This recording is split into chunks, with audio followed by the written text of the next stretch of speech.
বাংলাদেশ জাতীয়তাবাদী দল বিএনপির ৪৬তম প্রতিষ্ঠা বার্ষিকী আজ। ১৯৭৮ সালের ১ সেপ্টেম্বর সাবেক রাষ্ট্রপতি জিয়াউর রহমান দলটি প্রতিষ্ঠা করেছিলেন। প্রতিষ্ঠা বার্ষিকী উপলক্ষে ৫ দিনের কর্মসূচি দেওয়ার পরে বন্যার কারণে তা একদিনে নামিয়ে এনেছে দলটি।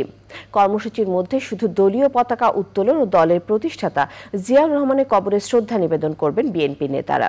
প্রতিষ্ঠা বার্ষিকী উপলক্ষে নিজের ভেরিফাইড ফেসবুক পেজে সর্বস্তরের নেতাকর্মী শুভানুধ্যায়ী এবং দেশবাসীকে শুভেচ্ছা ও অভিনন্দন জানিয়েছেন বিএনপির ভারপ্রাপ্ত চেয়ারম্যান তারেক রহমান।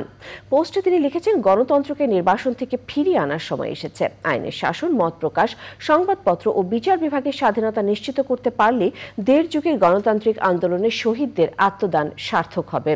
তিনি দলের সব নেতাকর্মীকে বন্যা দুর্গততে পুনর্বাসন না হওয়া পর্যন্ত তাদের পাশে দাঁড়ানোর আহ্বান জানিয়েছেন। প্রিয় নম্বর সেট করে বিকাশে সেন্ড মানি করুন ফ্রি।